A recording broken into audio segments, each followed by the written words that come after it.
इतना बड़ा अभियान चलाया है, आप इसका बहुत फायदा लीजिए। पूरे देश के लोगों से मैं कहता हूं, आप इन कैंपों में जरूर जाइए। अब अगर आप अब तक इन योजनाओं से नहीं जुड़े हैं तो उनके लिए रजिस्ट्रेशन करवाइए और अपने जनधन खाते का केवाईसी भी कराइए। मैं भाजपा के और एनडीए के सभी प्रतिनिधियों से कहूंगा कि वो ज्यादा से ज्यादा लोगों को इस अभियान के प्रति जागरूक करें। बैंकों से बात करें, कब कैंप कहां लगने वाला है, वो क्या मदद हम कर सकते हैं। हम सामने से होकर बैंकों के इतने बड़े काम में हाथ बटाएं, उनको मदद करें और ज्यादा से ज्यादा लोगों को, जहां भी कैंप लगता है उस इलाके के लोगों को इस अभियान से जोड़े। साथियों, आज महादेव की नगरी में विकास और जन कल्याण के इतने काम हुए। शिव का अर्थ ही होता है, शिव का मतलब ही है कल्याण। लेकिन शिव का एक रूप और भी है। शिव का एक रूप तो कल्याण है, शिव का दूसरा रूप है रुद्र रूप। सामने जब आतंक और अन्याय होता है तब हमारे महादेव रुद्र रूप धारण करते हैं। ऑपरेशन सिंदूर के दौरान दुनिया ने भारत का यही रूप देखा है। भारत पर जो वार करेगा वो पाताल में भी नहीं बचेगा।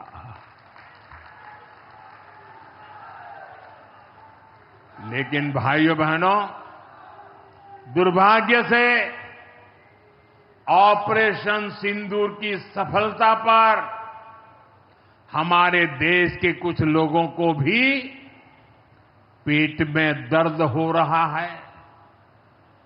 ये कांग्रेस पार्टी और उनके चेले चपाटे, उनके दोस्त इस बात को पचा नहीं पा रहे कि भारत ने पाकिस्तान के आतंकी ठिकानों को तबाह कर दिया। मैं मेरे काशी के मालिकों से पूछना चाहता हूं, भारत की ताकत से आपको गर्व होता है कि नहीं होता है? ऑपरेशन सिंदूर से गर्व होता है कि नहीं होता है? आतंकियों के ठिकानों को नष्ट करने का आपको गर्व होता है कि नहीं होता है? साथियों, आपने वो तस्वीरें देखी होगी,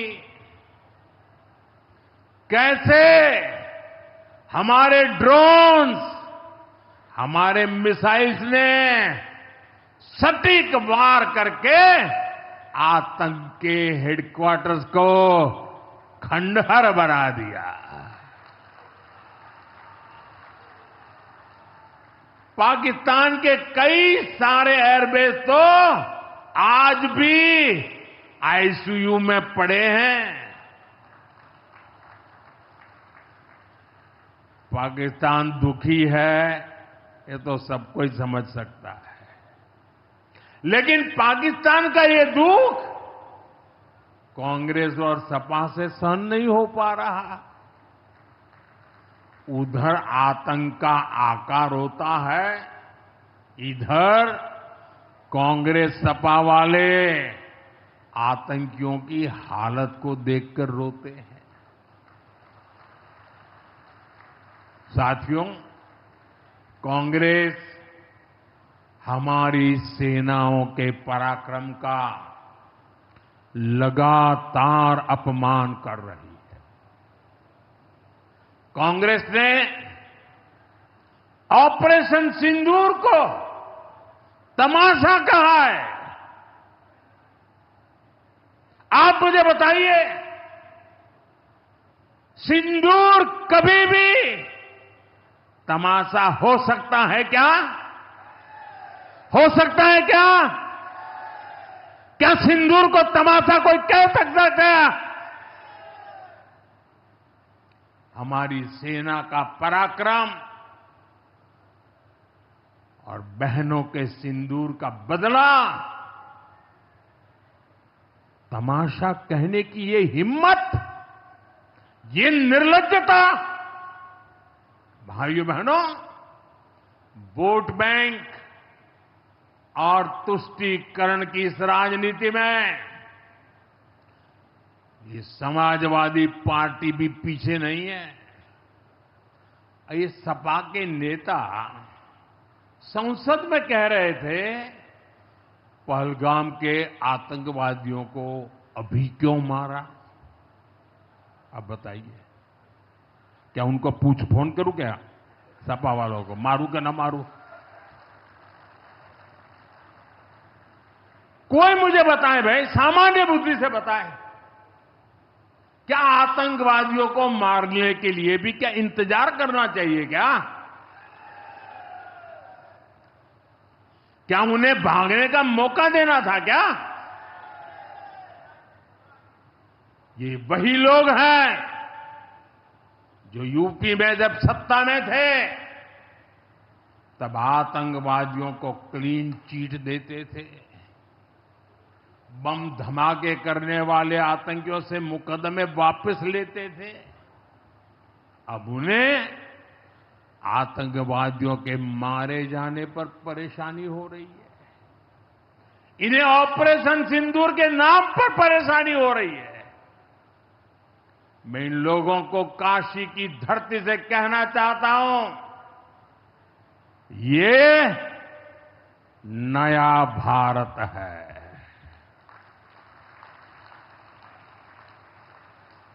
ये नया भारत भोलेनाथ को भी पूजता है और देश के दुश्मनों के सामने काल भैरव भी बन जाता है। साथियों, ऑपरेशन सिंदूर के दौरान भारत के स्वदेशी हथियारों की ताकत पूरी दुनिया ने देखी है। हमारे एयर डिफेंस सिस्टम, हमारी स्वदेशी मिसाइलें, स्वदेशी ड्रोन्स, इन्होंने आत्मनिर्भर भारत की ताकत को साबित किया है। खासकर हमारी ब्रह्मोस मिसाइलें, इनकी दहशत भारत के हर दुश्मन के भीतर भर गई है। पाकिस्तान में कहीं यूं ही ब्रह्मोस आवाज आ जाए ना तो नींद नहीं आती। मेरे प्यारे भाई बहनों, मैं यूपी का सांसद हूं। यूपी के सांसद के नाते मुझे खुशी है कि वो ब्रह्मोस मिसाइलें हमारे यूपी में भी बनेगी।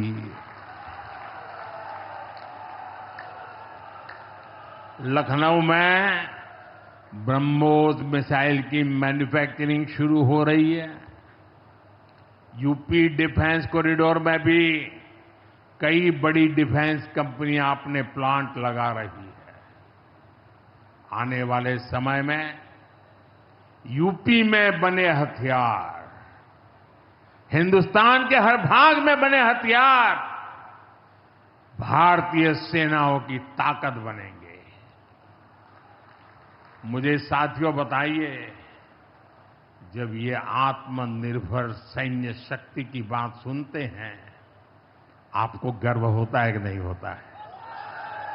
जरा पूरी ताकत से हाथ ऊपर करके बताइए, आपको गर्व होता है कि नहीं होता है? गर्व होता है कि नहीं होता है? बोले हर हर महादेव।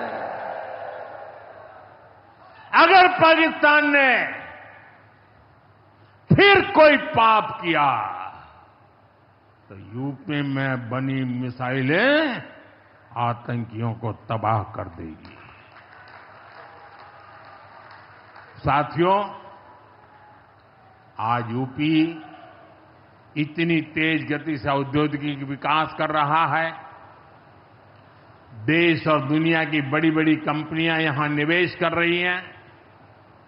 इसके पीछे भाजपा सरकार की विकासपरक नीतियों की बड़ी भूमिका है। सपा के समय में यूपी में अपराधी बेखौफ थे और निवेशक यहां आने से भी डरते थे, लेकिन भाजपा की सरकार में अपराधी में खौफ है और निवेशक यूपी के भविष्य में भरोसा देख रहे हैं। मैं विकास की इस रफ्तार के लिए यूपी सरकार को बधाई देता हूं। साथियों, मुझे संतोष है कि काशी में विकास का महायज्ञ लगातार जारी है। आज शुरू हुए रेल ओवरब्रिज, जल जीवन मिशन से जुड़े प्रोजेक्ट, काशी के स्कूलों का नवनिर्माण कार्य, होम्योपैथिक कॉलेज का निर्माण, मुंशी प्रेमचंद की विरासत को सहेजना, ये सारे काम भव्य काशी, दिव्य काशी, समृद्ध काशी और मेरी काशी के निर्माण को गति देंगे। यहां सेवापुरी में आना भी सौभाग्य से ही होता है। ये मां कालका देवी की ड्योढ़ी है। मैं यहां से मां कालका के चरणों में वंदन करता हूं। मुझे खुशी है कि मां कालका धाम का हमारी सरकार ने सुंदरीकरण कर उसे और भव्य बना दिया है। मंदिर तक आना जाना भी आसान हो गया है। सेवापुरी का इतिहास क्रांति का इतिहास रहा है। स्वतंत्रता संग्राम में यहां के अनेकों लोगों ने भागीदारी की थी। यही वो सेवापुरी है जहां महात्मा गांधी की कल्पना साकार हुई। यहां घर घर महिला पुरुष के हाथों में चरखा हुआ करता था। और सहयोग देखिए, अब चांदपुर से भदोई रोड जैसे प्रोजेक्ट से काशी के बुनकरों के साथ भदोही के बुनकर भी जुड़ रहे हैं। इसका लाभ बनारसी सिल्क के बुनकरों को भी होगा और भदोही के कारीगरों को भी होगा। साथियों, काशी बौद्धिक जनों की नगरी है। आज जब हम आर्थिक प्रगति की बात कर रहे हैं तो मैं आपका ध्यान वैश्विक हालातों पर भी ले जाना चाहता हूं। आज दुनिया की अर्थव्यवस्था कई आशंकाओं से गुजर रही है। अस्थिरता का माहौल है। ऐसे में दुनिया के देश अपने अपने हितों पर फोकस कर रहे हैं। अपने अपने देश के हितों पर ध्यान केंद्रित कर रहे हैं। भारत भी दुनिया की तीसरी सबसे बड़ी अर्थव्यवस्था बनने जा रहा है। इसलिए भारत को भी अपने आर्थिक हितों को लेकर सजग रहना ही है। हमारे किसान हमारे लघु उद्योग, हमारे नौजवानों के रोजगार, इनका हित हमारे लिए सर्वोपरि है। सरकार इस दिशा में हर प्रयास कर रही है, लेकिन देश के नागरिक के रूप में भी हमारे कुछ दायित्व है। और ये बात सिर्फ मोदी नहीं, हिंदुस्तान के हर व्यक्ति ने दिन में हर पल बोलते रहना चाहिए, दूसरे को कहते रहना चाहिए। जो देश का भला चाहते हैं, जो देश को तीसरे नंबर की इकोनॉमी बनाना चाहते हैं, ऐसा कोई भी राजनीतिक दल हो, कोई भी राजनेता हो, उसने अपने संकोच को छोड़ करके देश हित में हर पल, हर बार, हर जगह देशवासियों के अंदर एक भाव जगाना होगा, और वो है हम स्वदेशी का संकल्प लें। अब हम कौन सी चीजों को खरीदेंगे, कौन से तराजू से तोलेंगे? मेरे भाइयों बहनों, मेरे देशवासियों, अब हम कुछ भी खरीदें तो एक ही तराजू होना चाहिए। हम उन चीजों को खरीदेंगे जिसे बनाने में किसी न किसी भारतीय का पसीना बहा है। और जो चीज भारत के लोगों द्वारा बनी है, भारत के लोगों के कौशल्य से बनी है, भारत के लोगों के पसीने से बनी है, हमारे लिए वह स्वदेशी है। हमें vocal for local, vocal for local मंत्र को अपनाना होगा। हम संकल्प लें कि हम मेक इन इंडिया प्रोडक्ट्स को ही बढ़ावा देंगे। हमारे घर में जो कुछ भी नया सामान आएगा, मैं नए सामान की बात कर रहा हूं, हमारे घर में जो भी नया सामान आएगा वो स्वदेशी ही होगा। ये जिम्मेदारी